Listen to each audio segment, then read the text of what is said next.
ابھی آج میں نے گفتگو نہیں کرنی، ایک تو محترم حافظ محمد عباس صاحب کا حکم ہے کہ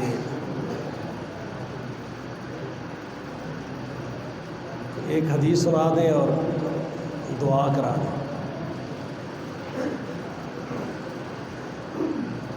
میں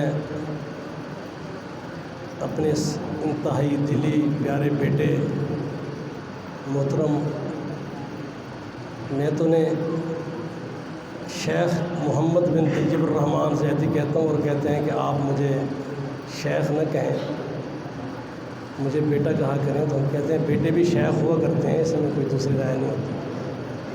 اللہ نے توفیق دی، سعودیہ سے یونیورسٹی سے علوم اسلامیہ سے فراغت کی، اسلام آباد میں ابھی تک بھی اپنے آپ کو تعلیم کے میدان میں جاری ساری رکھا ہوا ہے۔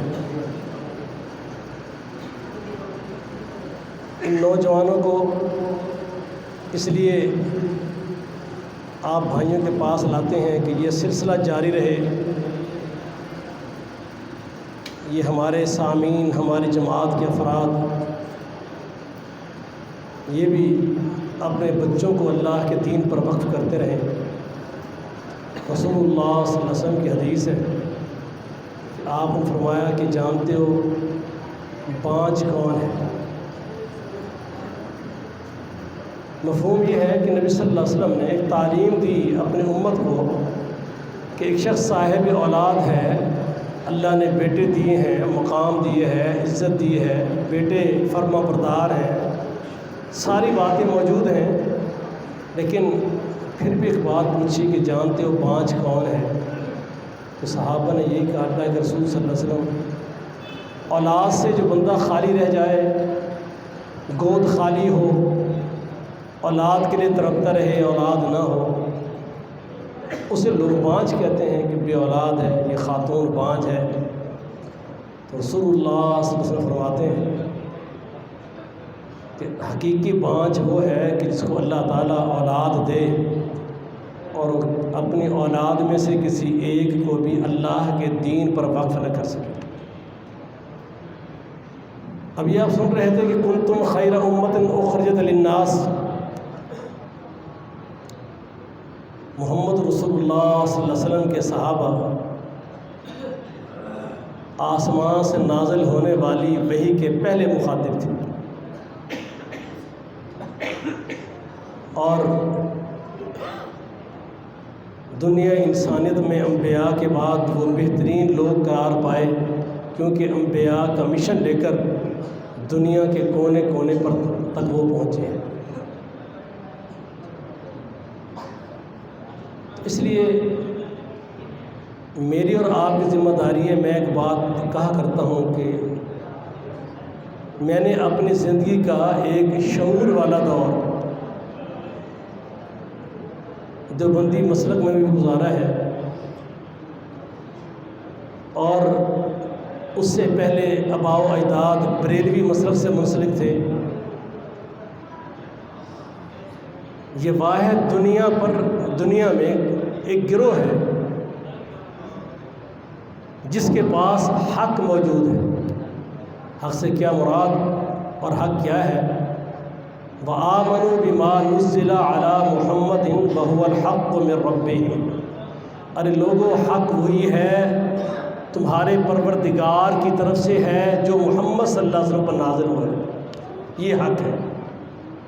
جو اس کی تعلیم دیتے ہیں، اس کی تبلیغ کرتے ہیں، اللہ کے رسول کا فرمان یہ ہے، عمل یہ ہے، قول یہ ہے، فعل یہ ہے۔ آپ کی نماز ایسی تھی، روزہ ایسے تھا، زکوٰۃ ایسی تھی، فطر ایسے تھے، قنوت ایسی تھی، تراویح ایسی تھی، جہاد ایسا تھا، صرف اسی بات پہ جیتے اور مرتے ہیں۔ یہ اہل حدیث ہے۔ یہ کبھی نہیں کہیں گے، بزرگوں سے سنا ہے، بزرگ یہ فرماتے ہیں، بزرگ کہتے ہیں ایسے کر لو، بزرگ کہتے ہیں ہفتے میں ایک شب لگا لو۔ میں ایک دن ایک جھگڑا ہوا تو وہ دوستوں نے مجھے بلایا، میں گیا، جھگڑا کیا تھا؟ خاتون اپنے شوہر سے لڑتی ہے کہ میرے بچے ہیں، رات کو مجھے ڈر لگتا ہے، اور یہ جوان نادان مجھے جوانی کی اس حالت میں، اگر آپ کہیں گے شاید میں کسی پر تنقید نہیں کر رہا، سمجھانے کے لیے کہہ رہا ہوں، اگر کوئی دوست تسلی کے لیے پوچھنا چاہے گا تو خاتون کا معاملہ بھی بتا دوں گا اور شوہر کا بھی نام بتا دوں گا، اور معروف لوگ ہیں، آپ جانتے بھی ہوں گے اکثر لوگوں سے۔ وہ مجھے کہہ لگے نہ سمجھاؤ جھگڑا کیا ہے۔ خاتون کہتی ہے کہ رات کو شب جمعہ ہوتی ہے، اذان مغرب کی ہوتی ہے، اور یہ بستر اٹھا کے مسجد میں چلا جاتا ہے۔ مجھے رات کو خوف سے، 2 چھوٹے بچے ہیں 2-2 3-3 سال کے، اور ان کی موجودگی میں مجھے رات کو خوف سے نیند نہیں آتی، میں ڈرتی ہوں۔ میں سے کہتی ہوں تو گھر رہے، عشاء پڑھ کے آ جا، وہ کہتے ہیں نہیں، میں نے شب جمعہ پہ رات، یہ شب جمعہ میں نے مسجد میں گزارنا۔ اب میں نے ان دونوں سے پوچھا کہ کیا یہ شب جمعہ میں رات کو جمعرات میں کو مسجد میں جا کے سونا ہے اور بیوی بچوں کو چھوڑ کے سونا ہے، یہ تعلیم محمد رسول اللہ صلی اللہ علیہ وسلم کی ہے؟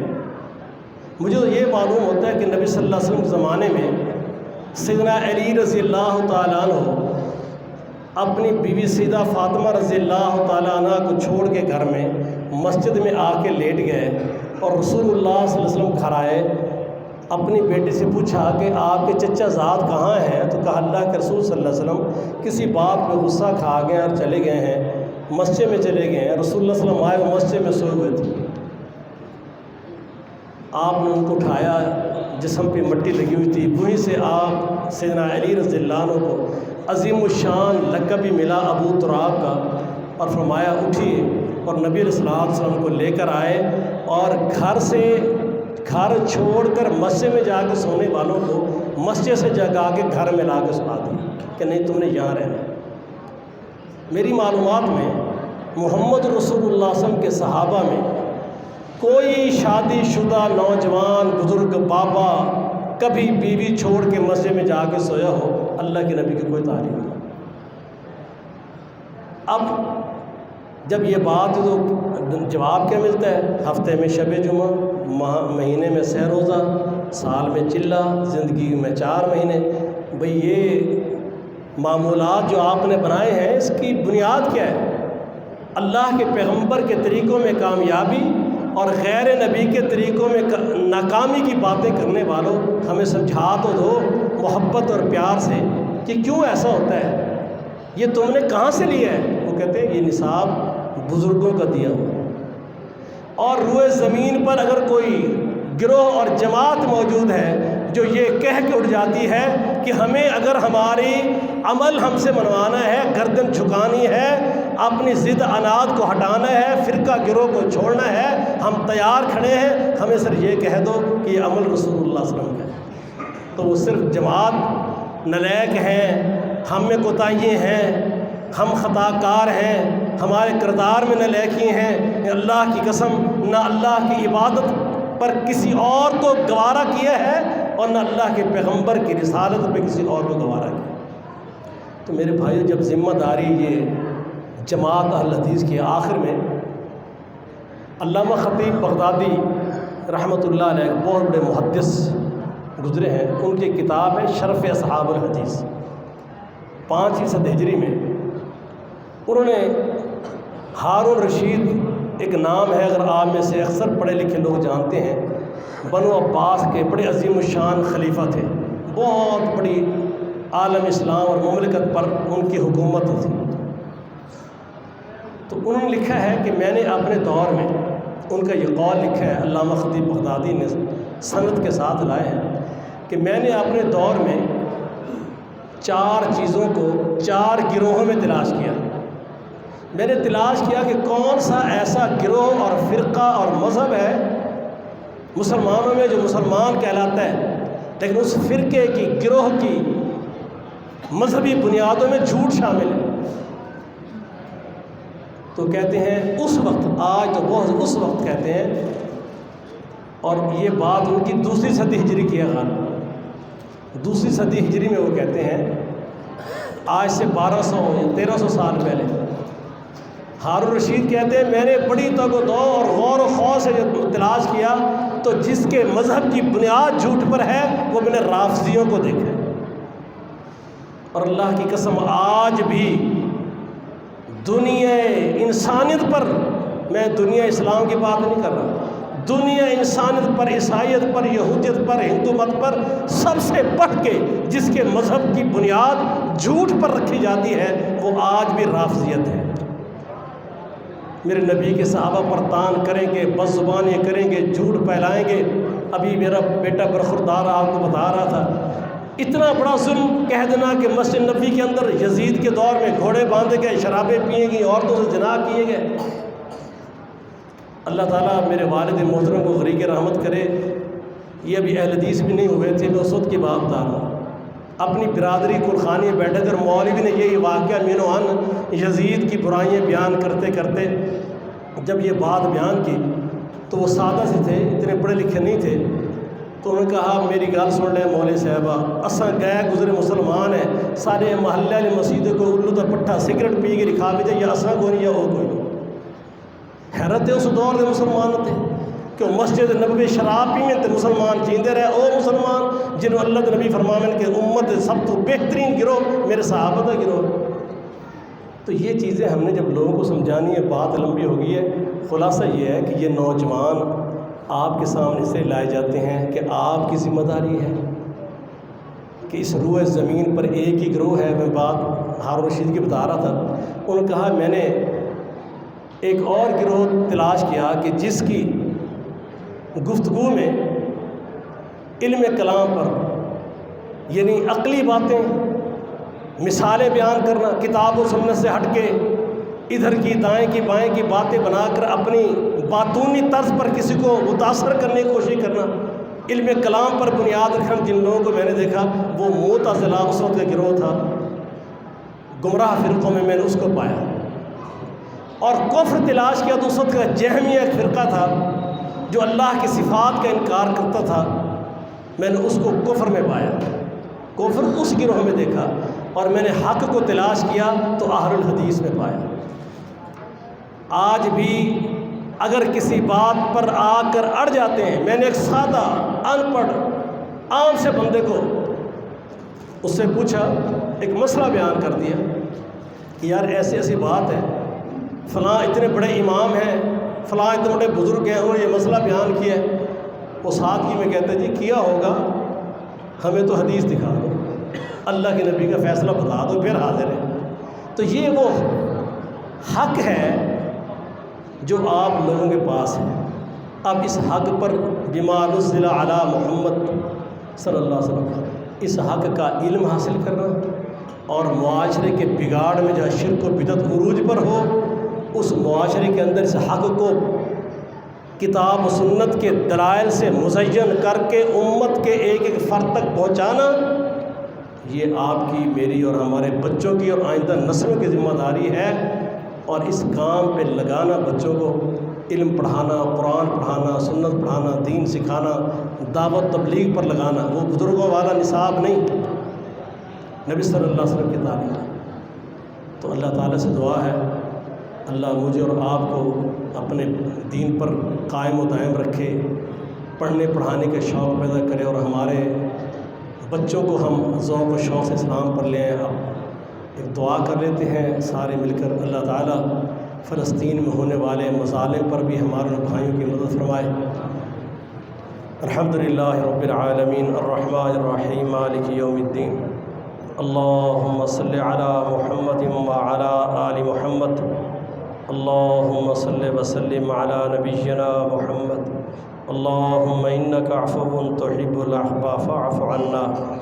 ربنا اغفر لنا ذنوبنا وكفر عنا سيئاتنا وتوفنا مع الأبرار. اللهم انصر الإسلام والمسلمين. اللهم انصر المسلمين في فلسطين.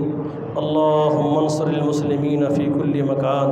اللهم انصر الجهاد والمجاهدين. یا اللہ ہم خطا کار ضرور ہیں، لیکن اللہ ہمارا تیرے در اقدس کے علاوہ نہ کسی اور در کو مانا ہے نہ مانگا ہے. اللہ ہم تو اس سے مانگتے ہیں، ہم بے بس لوگ ہیں. اللہ فلسطین میں ہمارے ہونے والے مسلمان مظلوم کمزور بزرگ اللہ نوزائیدہ بچے تڑپتے بچوں کے لاشیں اللہ اپنی طرف سے امت مسلمہ میں اپنا خاص عنایات انعامات اللہ ان میں جرت قوت پیدا کر دے، قوت جہاد پیدا کر دے اللہ دنیا اسلام کے نام سے جو 57-58 ممالک ہیں اللہ ان میں یہ غیرت پیدا کر دے، یہ فوجیں یہ حکمران اللہ تیرے پیغمبر صلی اللہ علیہ وسلم کے دین پر کھڑے ہو جائیں اللہ ہم تجھ سے تیری ذات تیری صفات کے واسطے سے یہ مانگتے ہیں اللہ فلسطین میں تڑپتے ہوئے لوگوں کے مظلوموں پہ اللہ اپنی رحمت فرما اللہ ان کے لیے نجات کا راستہ پیدا فرما اللہ ان کی مدد فرما اللہ ان یہودیوں کو ان کے اعلی کاروں کو یا اللہ ان کے سہولت کاروں کو ان کی فوجوں کو یا اللہ اپنے خاص عذاب میں ان کو گرفتار کر لے اللہ ہم کمزور ہیں اللہ تیری ذات بڑی طاقتوں والی ہے اللہ فلسطین میں کشمیر میں اور دنیا کے ہر خطے میں مظلوم مسلمانوں کی مدد فرما یا اللہ اللہم انصر الاسلام والمسلمین یا اللہ ہمارے خطائیں معاف فرما سبحان ربک رب العزت عما یصفون وسلام علی المرسلین والحمد للہ رب العالمین وصلی اللہ علی النبی